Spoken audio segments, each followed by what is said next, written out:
मुख्यमंत्री म्हणून 1000 दिवस पूर्ण झाल्याच्या निमित्ताने हावेरी येथे आयोजित करण्यात आलेला मेळावा हा खोट्यांचा मेळावा असल्याची टीका भाजप ग्रामीण जिल्हाध्यक्ष सुभाष पाटील यांनी केली। शनिवारी बेळगाव येथील पर्यटन निवासस्थानी झालेल्या पत्रकार परिषदेत ते बोलत होते। राज्यात काँग्रेस सरकार सत्तेवर आल्यापासून भ्रष्टाचार वाढल्याचा आरोप त्यांनी केला। ಈ ದೇಶದಲ್ಲಿ ಅತ್ಯಂತ ಭ್ರಷ್ಟ ಸರ್ಕಾರ ಮತ್ತು ಸುಳ್ಳಿನ ಸರ್ಕಾರ ಈ ದೇಶದಲ್ಲಿ ಯಾವುದಾದರೂ ಸರ್ಕಾರ ಇದ್ದರೆ ಸಿದ್ದರಾಮಯ್ಯನವರ ನೇತೃತ್ವದ ಕಾಂಗ್ರೆಸ್ ಸರ್ಕಾರ ಅಂತ ನಾವು ಇವತ್ತು ಹೇಳ್ತೀವಿ। ಇವತ್ತು ಹಾವೇರಿಯಲ್ಲಿ 1000 ದಿನಗಳ ಒಂದು ಸಮಾವೇಶನ ಅವರು ಮಾಡ್ತಾ ಇದ್ದಾರೆ। 1000 ದಿನಗಳು ಅಲ್ಲ, 1000 ಅವಾಂತರಗಳನ್ನು ಸೃಷ್ಟಿ ಮಾಡಿದಂಥ ಕಾಂಗ್ರೆಸ್ ಸರ್ಕಾರ, 1000 ಭ್ರಷ್ಟಾಚಾರಗಳನ್ನು ಮಾಡಿದಂಥ ಕಾಂಗ್ರೆಸ್ ಸರ್ಕಾರ, 1000 ಹಗರಣಗಳನ್ನು ಮಾಡಿದಂಥ ಕಾಂಗ್ರೆಸ್ ಸರ್ಕಾರ, 1000 ದಿನ ಅವು ಕನ್ನಡಿಗರಿಗೆ ಎಲ್ಲವೂ ಕರಾಳ ದಿನ ಅಂಥೇಳಿ ಇವತ್ತು ನಾವು ಹೇಳ್ತಾ ಇದ್ದೀವಿ। ಸ್ವತಃ ಸಿದ್ದರಾಮಯ್ಯನವರೇ ಮುಡ ಹಗರಣದಾಗ ಸಿಲುಕಿಕೊಂಡ್ರು। ವಾಲ್ಮೀಕಿ ಹಗರಣ ಆಯಿತು 700 ಕೋಟಿ ರೂಪಾಯಿದು, ವಾಲ್ಮೀಕಿ ಹಗರಣ 170 ಕೋಟಿ ರೂಪಾಯಿ ವಾಲ್ಮೀಕಿ ಹಗರಣ ಆಯಿತು, 700 ಕೋಟಿ ರೂಪಾಯಿದು ಅಬಕಾರಿ ಹಗರಣ ಆಯಿತು, 5000 ಕೋಟಿ ಗೃಹಲಕ್ಷ್ಮಿ ಹಗರಣ।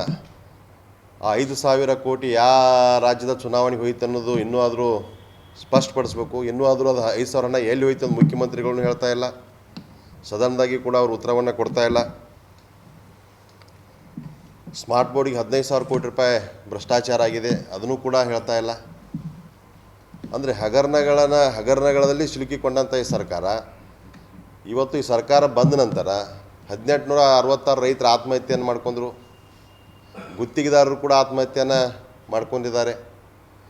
ಗುತ್ತಿಗೆದಾರರು ಕೆಲಸ ತೊಗೋಬೇಕಂದ್ರೂ ಕಮಿಷನ್ ಕೊಡಬೇಕು, ಕೆಲಸ ಆದ ನಂತರ ಪೇಮೆಂಟ್ ತೊಗೋಬೇಕಂದ್ರೆ ಸರ್ಕಾರಕ್ಕೆ ಕಮಿಷನ್ ಕೊಡಬೇಕು।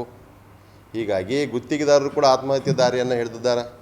यावेळी रमेश देशपांडे आदी उपस्थित होते।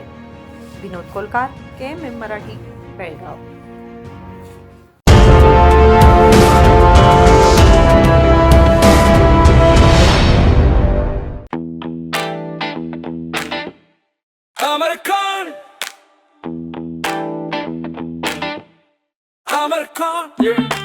अमरकॉन कलेक्शन में आओ,